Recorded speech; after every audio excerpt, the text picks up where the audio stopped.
What's up, everybody? Welcome back to Sequence. I'm your host, Trevor Plouffe. This episode is brought to you by DraftKings, and today we have another very, very special guest. Two-time All-Star, he of over 1,300 career punchies. Pittsburgh Pirate starter, my man Chris Archer. Chris, what's up, dude? Plouffe, thanks for having me on, man. It's always great to talk baseball with you. I'm excited. I've been trying to get you on. We are during the baseball season right now. You're rehabbing some stuff, so you said you got some time, and you're one of the guys who I always liked talking baseball with. We played together in 2017 on the Rays, and because I was on the bench a lot that year, we got to talk, and I got to pick your brain a little bit. But I think I've always wanted you on here because I think you're one of the more cerebral pitchers that I got to play with. And I don't know if that's like a Tampa Bay thing, but Odorizzi's kind of the same way. Cobb was kind of the same way. That whole group right there. Is that a Tampa Bay thing? Man, I don't know if it is now. Their pitching staff and their whole bullpen rotation is unbelievable. But for me, it started with James Shields. I got traded over in 2011. I wasn't in the big leagues. I was still in Double-A at the time, but I went to big league camp, and James Shields was the guy. Everything he did rubbed off on David Price. Everything David Price did rubbed off on Helly. Everything that Jeremy Hellickson did rubbed off on Cobb and Matt Moore, who were like more like my peers. They had more service time than me, but we were the same age. We were that 22, 23-year-old range when we broke into the league. And I mean, Price learned a lot from Shields, and we all learned a ton from Price. And, my repertoire is nothing like David Price at all. But my mentality pretty much all came from Price, which all pretty much came from James Shields. James Shields is the OG. I love James Shields' mentality. I had to face him a ton when he was with the White Sox. Definitely, big game James. I heard he gave himself that nickname, but honestly, it kind of fit, man. Like, he wanted the ball in those games, and as a starter, you got to respect that. Like, when you know a guy wants to be out there in those situations, that says something about him. Yeah, and James is a funny dude. He has a lot of funny sayings and comes up with funny stuff. But I think he got that big name back in like 2000. I don't know, 8, 9, or 10, somewhere around there, like when the Rays were first really jumping on the scene. And like you said, he wanted the ball, and he never wanted to come out. There was no such thing as a pitch count for him. If he was pitching well and he was at 110, he did not want to come out. And, that's just another thing that rubbed off on us that's a little bit different from today's game. Guys are groomed to only go like 4 or 5 innings. Yeah. And Shields was one of those guys that was like, nah, like, it's not a good game unless you go 7 innings. And they made his whole thing was make 30 starts and throw 200 innings. And you saw David Price do that quite a bit. I took pride in that. That's the number one thing I want to do every season is make 30 or more starts and 200 or more innings, because if you're doing that, everything else is going to take care of itself, because you're not in games if you're giving up a ton of runs, if you're not doing your job, if you're not getting out. You're not in the game in the 6th, 7th, 8th inning, so you can't get to the 200 mark. And if you're not on the field, which is the toughest part for me this year, having to miss the whole season, granted it's only 60 games, but if you're not on the field, you can't make 30 starts. You can't pitch 200 innings if you don't make 30 starts. So they all kind of go hand in hand. If you make it to 200 innings, then you're doing something right. And again, that's something that came from James Shields, passed on to David Price, passed on to all of us young bucks. It's funny because, first of all, Wago G gets mentioned a lot as far as having influence over pitchers, especially starters in the league. So it's cool to give him some shout here. And then, yes, when you talk to starters that have been in the game for a while, that's what they want to do. 200 innings, 30 starts. You've done it. You led the league in starts 2 years, 34 starts. You've gone over 200 innings. When we talk about starters now, like you're saying, teams aren't really set up for that, or they don't want to be set up for that necessarily. The way bullpens are used, there's so much different than it used to be used. But when you look at the guys, like the guys around the game, they still do that. Like they still get the ball, throw 200 innings, and that's why they're the guys. So I think that's an important mentality for starters to have, even though the pace of the game or, your manager might not let you go. You better have that mentality. Like you said, everything else will follow if you do that. I agree. And look, it's really hard these days. One of our mutual friends, Jack Flaherty, he threw 195 innings last year. And a lot of that was because they were trying to make sure that he didn't overwork himself his first full year in the big leagues or early on in his big league career. So there were times where we faced him, where he faced other people, where, all right, 5 and change, and he was out regardless of pitch count, or 6 innings clean, he was out of the game. Yeah. Granted, their bullpen's strong. They're bringing in Andrew Miller and a healthy Carlos Martinez coming out of 10. The bullpen's really strong. But, like, even with the horses today, the management and the front office are a little more cautious because they would rather have a young Jack Flaherty or Giolito or one of these young studs, Walker Buehler.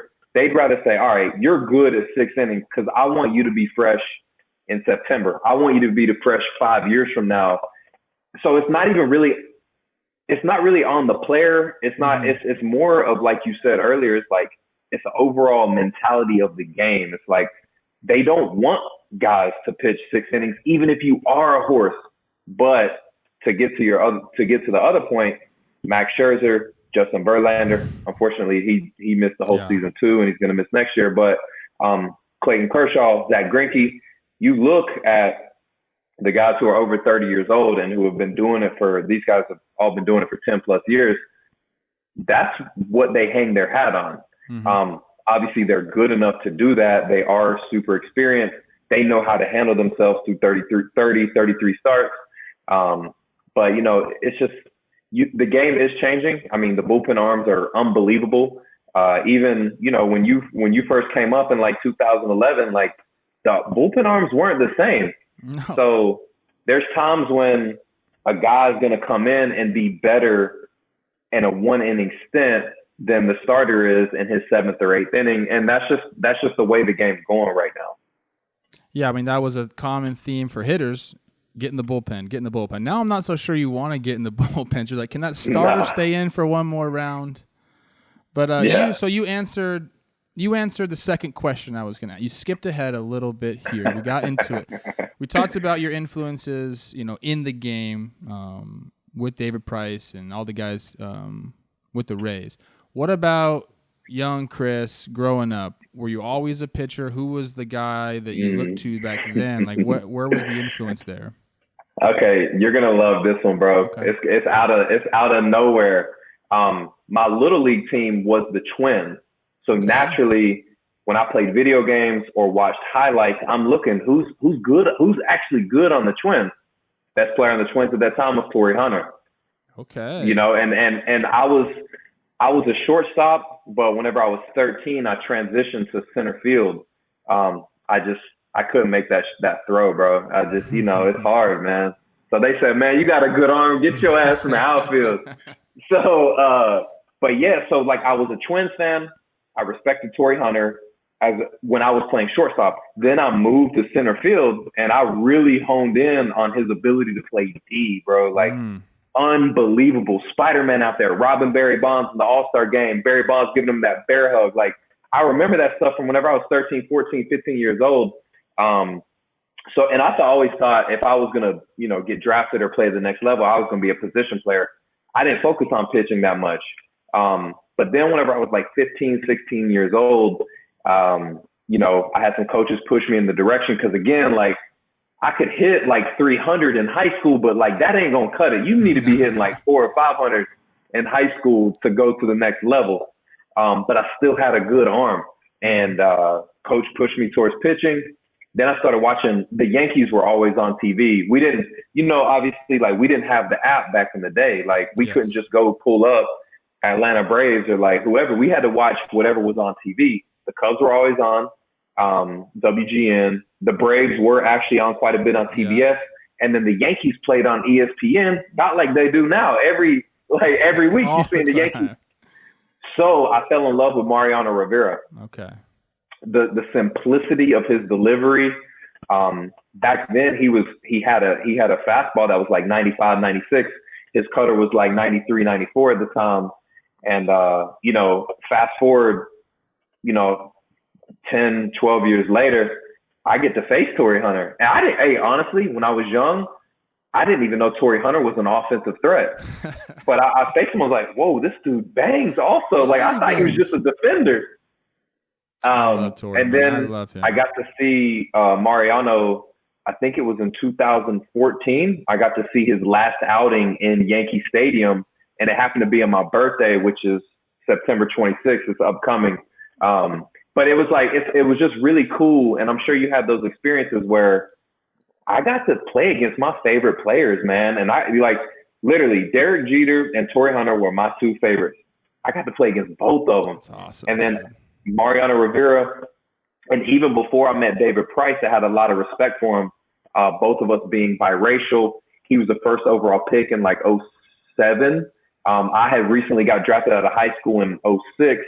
So like my baseball life has been so awesome. I'm so blessed, and I'm looking forward to another good 6, 7, 8, 9 year run after I get healed.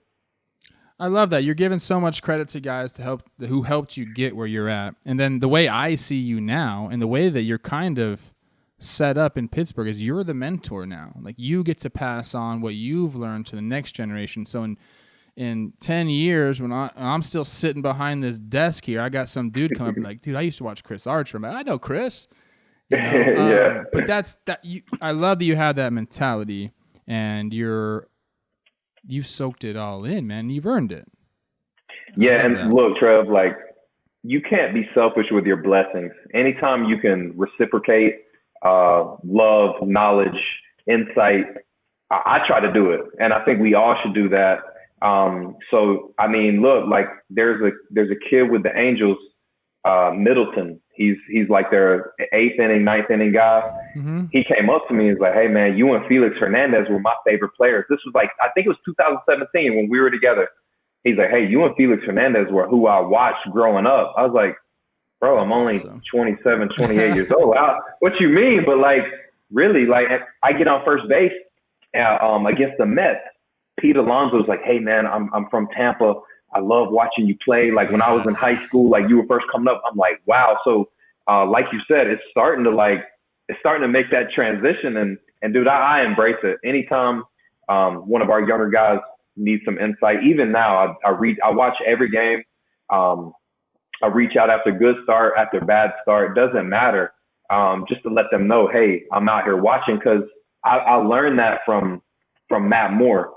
He had Tommy John. He did his rehab elsewhere, but he would always text, "Hey, good game." Even if I didn't hit him back, like even if it was a bad game, and he's like, "Hey, keep your head up," whatever. Even if I didn't hit him back, 30 starts. I think it was like 33 starts I made that year, and he hit me after every game, and it was super important to me.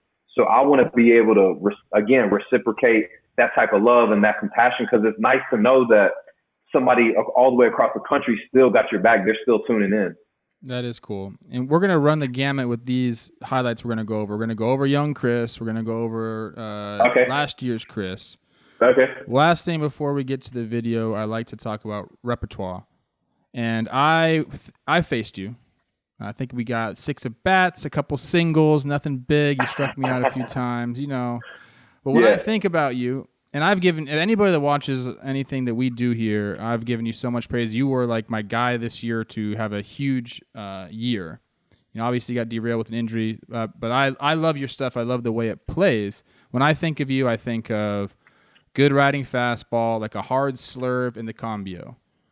What else we got? Is that what we got? Am I right on? Yeah. So I would call that a slider. And the last year or so, I've been working on implementing a curveball. So just to give it a little bit of a different depth and a little change of speed, because these clips that we're going to watch, my slider is pretty hard, and sometimes a little close to my fastball. If I don't get the exact break I want, So I started throwing a curveball a little bit last year, and I was planning on it being something I implemented a lot more, maybe 7 to 10 times per game to the right hitter, to somebody like a right-handed bat like Javi Baez or Chris Bryant who see me a lot because we're in the same division. Paul Goldschmidt, these right-handed bats that see me quite a bit. Just give them a different look, man, and it's kind of cool with all the newness in the Pirates organization. I'm sorry, I don't mean to get long-winded, but no, go for it. With all the newness in the Pirates organization, we're using a lot more technology, and I've learned that the profile of my curveball, it can play as a swing and miss pitch, and I don't necessarily need that every time, but it's nice to know in the back of my head compared to other elite curveballs, it's in this percentile. It can be used as a swing and miss pitch to go along with a fastball that gets swing and miss and a slider that gets swing and miss. So and like you said, the game's not about contact anymore because the way that the guys are swinging now, the way that the ball's been flying the last few years, you don't want contact. So the more pitches that you can make people miss with, the better. And so these sequences that we're going to watch, it's fastball, changeup, slider. I could go on for days, bro. I want to talk about technology. Maybe we'll save that for a bat number 2, little teaser for people watching this video. I want to talk about technology and how it's benefited or maybe not benefited you, whatever.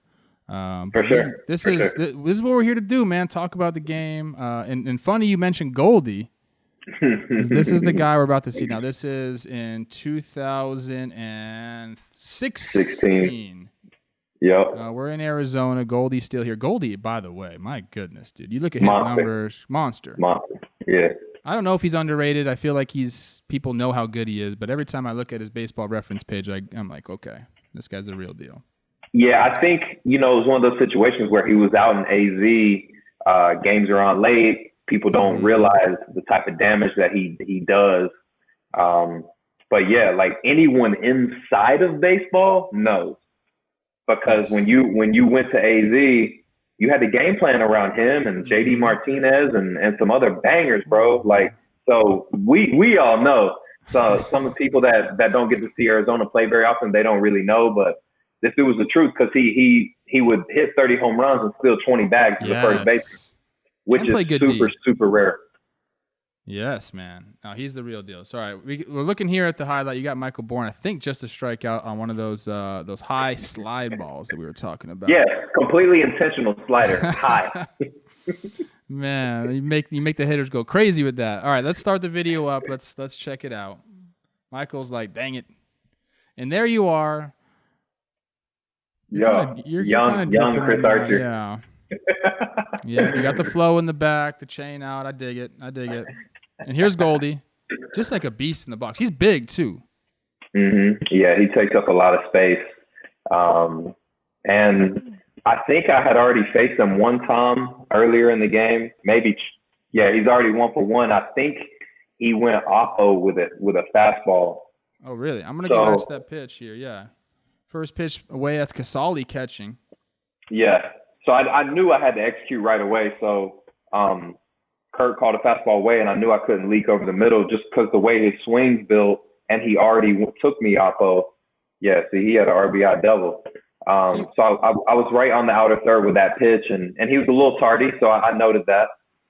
When I look at his setup, with the hands up like that, I noticed I feel like I see a hole up and in on him. But then I looked at his heat maps, and that's not necessarily true. So, and I think maybe you just got to really get it up there if you want to do it. Yeah, so it's interesting when you're looking at heat maps. It all depends on how that pitch was set up. Sure. It's a good point of reference, but if a dude's living in, if he's throwing a sinker that's a little flatter, doesn't have the carry, then Paul can stay on playing with that. If he doesn't have velocity, if a guy's throwing 90 to 93, as you know, that's way different than 94 to 96. Yes. So it's like, sense. Right. So I'm going to look at that and say, I'm only going to extrapolate 94, 96 with carry fastball. And I'm going to look at that. So So I saw how he was a little tardy on that heater away. So Kurt he wanted to go in with a little elevation. I missed down a little, but still, again, the velocity. That was a good pitch. Yeah, the velocity was there. So I feel like I beat him to the spot there. Absolutely beat him to the spot. It's a great term for it right there. You can see, he's just that's a defensive swing. So you went away heater, you went in heater, 0-2, you can literally go anywhere. Like, without giving away all the secrets, bro. I'm not trying to have you give away all the secrets. Yeah. But you do that. Do you stay hard until you maybe miss and then go to something else, or like what are you thinking in that situation? Well, like you said, you have a lot of options, and I also know my scouting report. I know what the scouting report says about me because I'm throwing the pitches. I know that like I throw my slider like 40-something% of the time. So in this situation, just because I've watched and I remember, I'm trying to stay hard because he was late on 2 pitches right there. Yes. But by staying hard, I still have like a lot of options here. Yeah. So, Let's see here, 0-2 here. What you got? I can't see the fingers. Kurt looks like he's setting up in again. That's just me trying to overthrow. Yeah, you're going for that K right there. Yeah, I was going for the K. But honestly, like, it was such a non-competitive pitch, it didn't really serve a purpose. So I'm still in the same mode as I was before. I still feel like I have options. I don't have to go straight to my slider right now because he was late, and my command at this point is pretty good. So I have options. I believe this is a pretty tricky one right here, though. This is where I try to get kind of cute. I'm trying to think like if I was hitting, what you would do. Like, I feel like I'm not Paul Goldschmidt, but I'm putting myself in his shoes. Like, I'm slide ball right here. Mm-hmm. You went up and in. Now you want to change eye level. You're going to go down and away with the slider. That's what I think. But here we go. 1-2. Right. So yeah, you're right. You're right. And again, man, like, that speed separation for me is what I want. That wasn't a great slider, but it was 9 miles an hour slower than the previous pitch. Yes. So, that was 87. The last fastball was 96. So, at least I had him a little out in front to where he hit that off the end of the bat. So, it's straight cat and mouse with dudes like Goldie. Like, you have to play the cat and mouse game. In my head here, and again, like I have watched this a bit, but I don't remember what you're going. Like, I'm just thinking along as a hitter. I would expect you to go back to it and try to put like a better spot, like down and down. Yeah. Kurt, so you see how adamant. What does that mean? Because I watched this and I was like, what is Kurt doing? Tell people what that means. Hey, so catchers do that all the time. I hung that last pitch, and since Goldie is kind of timing me up a little bit here, he's seen 4 or 5 pitches so far. He's seen 4 pitches so far. Kurt actually caught a changeup right here, and Kurt knew if that wasn't down, it was going to get banged. So I threw that shit down. Hey, I threw that thing down. Okay, yeah. He's like, bury it. You're like, okay. Okay, because you can see here, change up grip. I just yanked it. Yeah. Again, it's I love that hitter, pitch, though. Change up right there. That's a great pitch. If I could have started it middle and run it to his back foot, it's perfect. I wasn't super confident in that pitch, but Kurt had called a great game to that point. We had a good rapport. So I was like, you know what? We got a little cushion. I'm gonna try this right here. But then it's back to the bread and butter now, 2-0. Like, there's no third or fourth option. Like, I'm coming at you with my A1 stuff. Fortunately, I have 2 pitches that are there. So here we go. It's a run at 2-2 now. Let's see what happens. Pitch. Back out over the plate. He's getting better now. Exactly. And so that's what you see the catcher come out there and talk like, hey, like, we can't just live away with this dude. I remember this at bat very, very vividly. because of this next pitch, how I finished him. It's for me based off the trajectory of the pitch before, and now this one, they play right off of each other. So one stayed up and the other one goes straight down, almost to where it looks like it's like it has a little reverse action, but it goes straight down. And that's what I was trying to do. It's a 6 mile an hour difference, so it's just enough to have him a little in front. I get maybe 3 balls worth of break, and you can see he misses it by 1 or 2 balls, and that's all I'm looking for with my slider. If I'm getting that depth that I get on this one. All right, so you got the heater up and away. He was on the timing. Now you're saying you want to basically tunnel off that pitch. Exactly. One's kind of going up, and now let's see what you got. Oh, it does look like it's going that way. Hold on one second. I think it's because the camera angle's a little to the right. I think it's an illusion, because when you watch the replay, you can see it go just under his barrel. You can see it go straight down just under his barrel. Oh, hey, that thing. It might have moved a little more than two or 3 balls, but that's falling off the table right there, man. Yeah, and it was 90 miles an hour, and after following a 96 mile an hour fastball right where I wanted to throw it, that's the breaking ball I want to throw. With Paul Goldschmidt, he's not going to chase wide a whole lot. Yes. There may be some times where, you got some really wicked stuff come out of your hand, but big league hitters, they don't really chase wide. So I'm trying to stay above and below, and I'm going to work the edges, and I am going to pitch wide here and there. But in a 2-2 count, I'm trying to be on the plate. So I'm not necessarily trying to be in the strike zone in that particular case, but I want to be over the plate. I don't want to be wide. That makes a lot of sense, man. And I don't really think. I mean, that's something like I said before the at bat, like you're a very cerebral pitcher. And just the thought process like that, that's why you were 5th in the Cy Young voting, 2-time All-Star, all this, man. Still in the league doing your thing. I appreciate you coming on. We're going to be back for a bat number 2. Do you need to plug anything? No, not right now.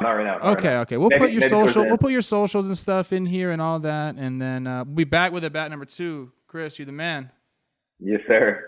Week 2 of football is in the books, and now it's time to review the tape and get ready for Week 3. There's no better place to get in on all of the action than with DraftKings Sportsbook, America's top-rated sportsbook app. If you don't like football, they got UFC and MMA. You can bet this weekend on UFC 253. DraftKings is safe, reliable, and secure, and they allow you to withdraw your money at your convenience, and that's what I like the most, because I win all the time. Download the top-rated DraftKings Sportsbook app now and use promo code JOHNBOY when you sign up to get this can't-miss offer. Pick any team during Week 3, bet $1 on them, and win $100 if they win. That's $1 to win $100 when you use promo code JOHNBOY during sign-up. For a limited time, only at DraftKings Sportsbook. Must be 21 or older, New Jersey only. Eligibility restrictions apply. See DraftKings.com/sportsbook for details. Gambling problem? Call 1-800-GAMBLER. What's up, everybody? Welcome back to Sequence. I'm your host, Trevor Plouffe. This episode is brought to you by DraftKings, and back for a bat number 2, our guy, Chris Archer. Chris, what's up, my man? Man, I'm enjoying this so much. I'm looking forward to going through this next AB. We were just saying, we're setting the at bat up. You said 7 pitches in, and I'm in a jam, and I got Juan Soto in the box. We got Eaton on third, Rendon on first. We'll get to the at bat. Okay. But everyone that watched the first episode, they realize, how in depth, whenever we have pitchers on this show, it really surprised me just how in depth the thought process is. And hitters are the same way, but there's a lot of guys that will just kind of rather see the ball, hit the ball. And I don't know, maybe there's some pitchers that do that too. Like, I'm just gonna throw what I throw. But the game is moving towards knowledge and technology and grasping that part of your development. So my question to you to start this episode off is, have you found one piece of technology, whether it be the slow-mo cameras, the analytics, maybe even in your training? Like, what is what do you think has benefited you the most of all the things that have kind of come about in, say, last 3-4 years? Yeah. I'll say the biggest thing for me is what we touched on earlier, is being able to say, all I want to see are fastballs similar to mine, because there's a database of everything that profiles similar to yours with movement and velocity. And how does this hitter do against those pitches? I mainly look at the fastball just because my slider, it does different things and it's hard to put it in one category.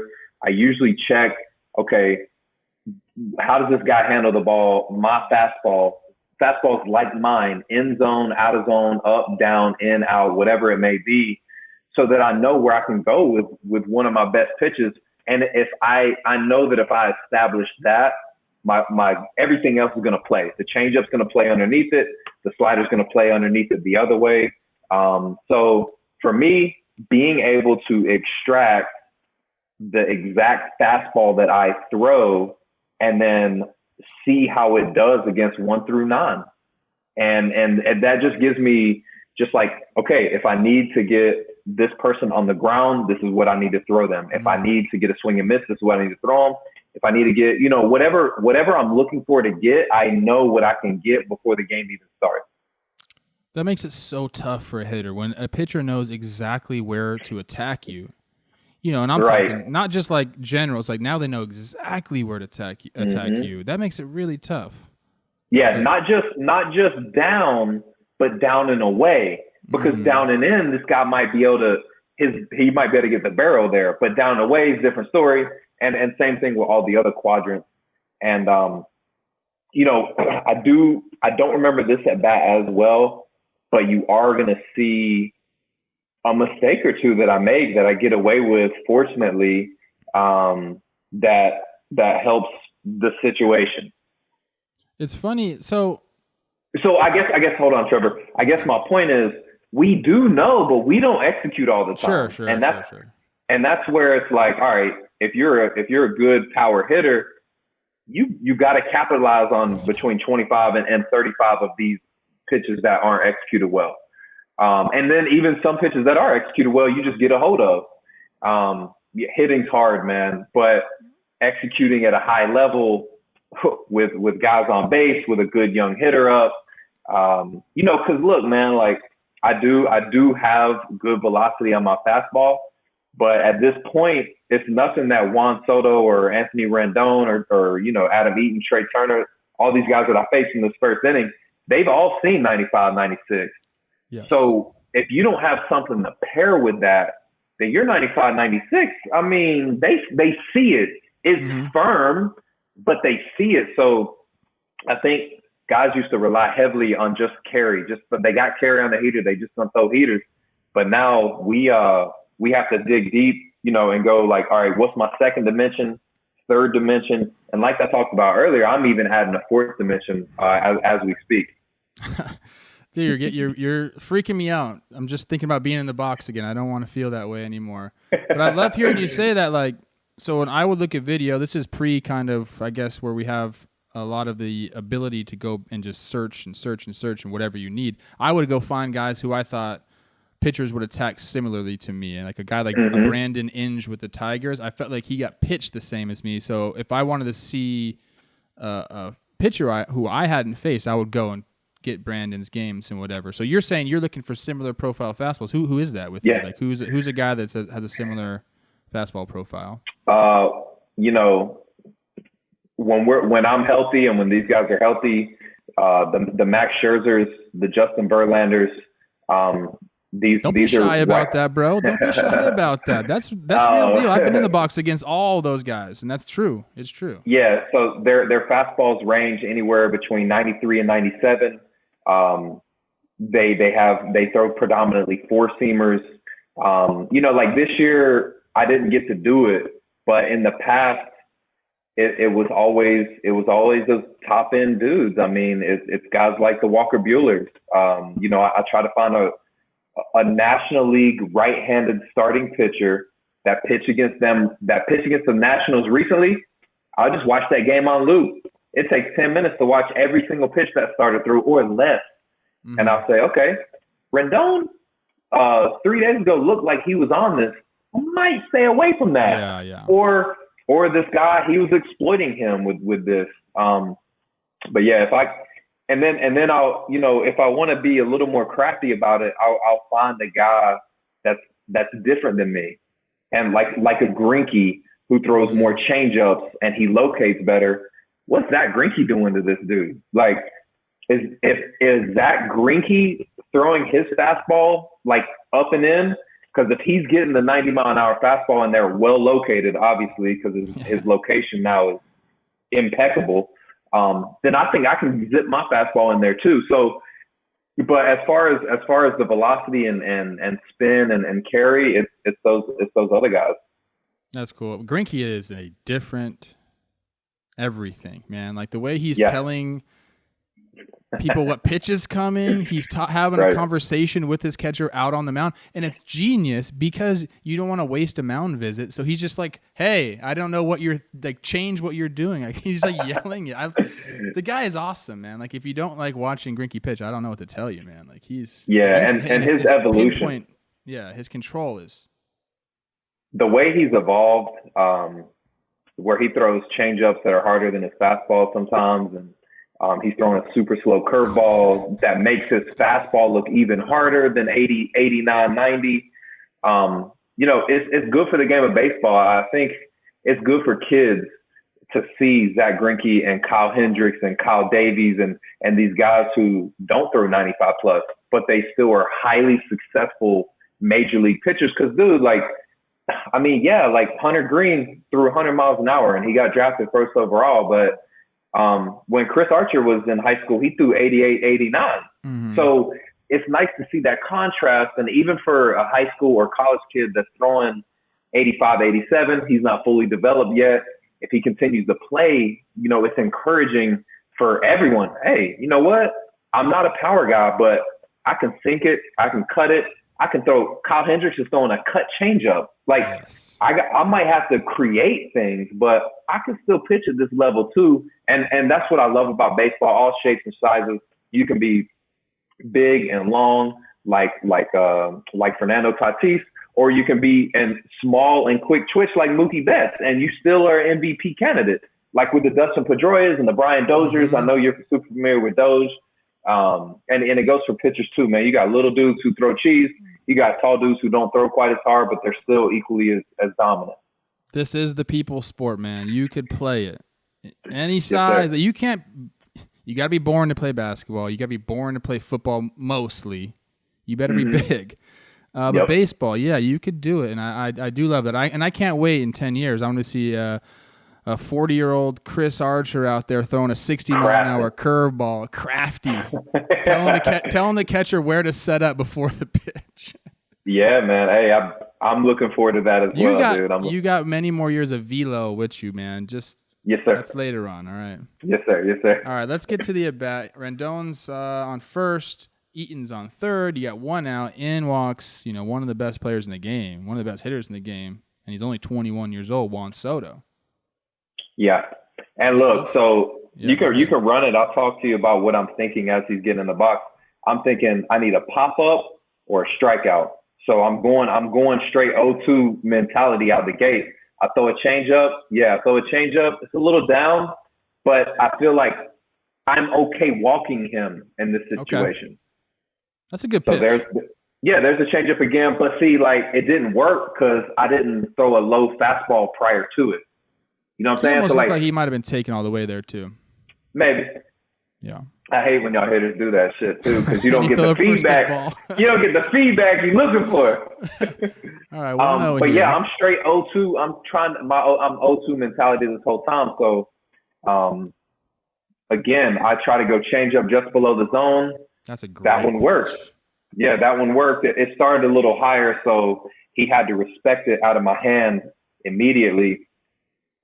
I don't know why it wasn't called a strike to begin with, but yeah, me neither. It's a totally different topic. He goes too. There you go. Oh my goodness, he's asking to check that. I love that. Hitters are so stupid, man. Come on. Hey, Miguel Cabrera started that. Hey, you check. He started that man. a few years ago. So now, you got a 1-1, 2 combos in a row. Yeah. I might go back to that, man. I can't remember what I do here, but I do know that I'm not trying to throw it in the zone. So I tried to go elevated heater, and he budged, but it was pretty much ball out of hand. It looked like, because it was so wide. It was like 2 or 3 balls wide. And now you see on this pitch also, little up. Mm-hmm. Made it look worse because he was coming out of his crouch there. But now Rendon's on second, got open base. Exactly. So the whole time I'm okay walking the best hitter in their lineup. Even, I think it might have been Matt Adams, or no, it was Asdrubal Cabrera right after him. So I'm like, I'd rather face Asdrubal Cabrera at this point in time, although Asdrubal was really, really hot in the month of September last year. I'd rather face Asdrubal than face Juan Soto. So now, is it this could be for you, like mentality wise, this could be like strikeout or walk. Like that's about it, right? Like, hey, so like I said from the beginning, it's strikeout, walk, or pop up. I'm gonna throw a pitch that I can get that result. But and that's one thing. Before we keep going, like I feel like as a young pitcher, you have to know A, who's in the box, B, what you're capable of, and C, what the situation dictates. So if the situation says I need a ground ball, you have to know what you throw to get a ground ball and what the hitter hits to get a ground ball. That's one thing that I learned from Jose Molina. Again, I'm 24 years old, my rookie year, and he would talk to me about intent behind your pitches.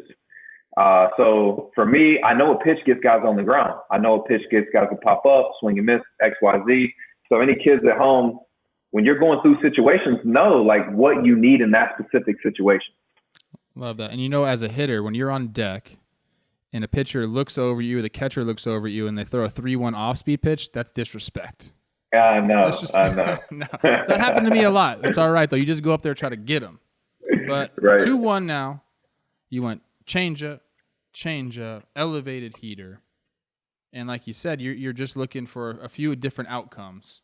And you can you can do whatever you want here. Mm-hmm. So let's see. I don't remember. So let's see. I know how the at-bat ended. Okay. So that's the pitch right there. I tried to backdoor slider. Juan Soto knows it. That was the one pitch he was going to get to hit. And you guys talk about all the time, a guy like Juan Soto only gets probably 1 or 2 pitches all game that he can actually hit. I tried to backdoor, came over the middle. Fortunately, it had enough movement to get him off of it. It did. Yeah, I was going to see how if we could get where it started and see if it was started off the plate. But that one kind of started on the plate and then right over the middle there. So, a little mistake pitch, but still 2-1 slider is not you're not exactly just sitting there on that. So Right. He's giving you the long walk. Oh, look at you. Oh, my goodness. Okay. I didn't see that. Ooh, I was looking this good. Is a rated R episode, baby. My goodness. Okay. Oh, that's between crazy. you and Juan Soto, that's a lot of energy right there, man. A lot of good energy right there. Hey, but see, that's the best part about baseball, man, is like they are those individual battles out there. Yes. So look, I still have the same options. I can get him to pop up or swing and miss or walk. That's what I'm trying to do right here. What I see here, and this is just a hitter talking, and now I can see it visually. You have the strike zone box over here, and you went 2 pitches down, you went up, and then you went backdoor. So I'm looking at the only quadrant you haven't hit yet, and it's in. Yeah. So as a hitter, you're kind of like, all right, like, is he going to go there? Is he going to stay away? But that's kind of the way I would be thinking about it. So 2-2 here. Yeah, okay. Oh shit! Yeah. I didn't know that was the pitch. Yeah, but see, this is kind of lame, but Jim Hickey used to say this all the time.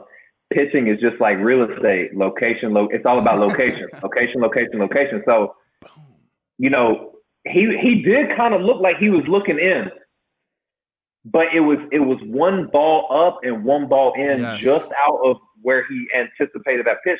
Because look, he almost got to it. Oh yeah, that is the honey hole right there for you. Exactly. And again, if he was going to make contact with that pitch, he was going to pop it up. His barrel is under that, and it's not even his barrel. It's closer to his handle. But he's going to get under that ball, weak contact, so it's going to give my outfielders the ability to throw him out. Hopefully it pop up in the infield. Or the most desired result with runners on second and third, no outs, is a swing and miss. So, hey, it's funny that you said that. You hadn't seen it yet. But, yeah, I hit that quadrant. And, again, fortunately, I hit that quadrant because if that right pitch there. yeah. Now, see, if that's a two-seamer, then it's more likely to leak back over closer to the barrel, have a little downward action, a little leak. But, I scrapped my two-seam after they had like a 600 slugging percentage on it. That was a wrap with that one. Yeah. Hey, but see, so last thing before we get off, Yeah. technology can tell you what you don't need to throw also. And, last season, the first half, I tried to implement a two-seamer because I felt like I needed another pitch to get guys on the ground. Mm-hmm. And after about 12 starts, that wasn't the pitch. Like, the slugging percentage was just way too high. I had given up probably 10 or 11 home runs on that pitch alone in 12 or 13 starts. I had a really good discussion with my agent, and he's like, hey, like, this might be a little late, but you need to understand, like, most of the damage is happening on this one pitch.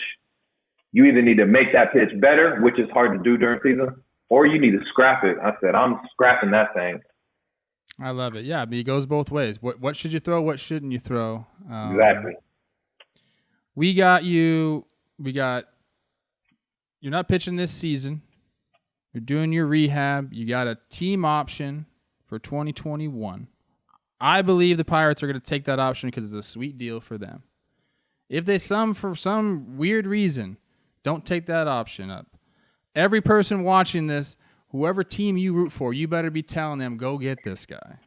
After watching these videos, people got to understand like the kind of person you are, kind of player you are, and the value you can bring to an organization, not only because you're a damn good pitcher, but because you can help with anybody. Veteran, young guy, teaching the right way to play the game. And I think anybody that's watched these is seeing that. So we're all on the Chris Archer hype train. I've been on it. You see right here, man. Wait, there it is. My guy. Yes, sir. Yes, sir. So we love having you on, dude. And here's to, a successful offseason and then another big year in 2021, man. I appreciate you coming on. Yes, sir. Trev, thanks for having me on. And I'm looking forward to your future too, man, because you have a lot of knowledge and insight that you can bring to the baseball world. And I'm looking forward to your next chapter in life, man. Appreciate that, dude. Yes, sir. All right, guys. Thanks for joining us.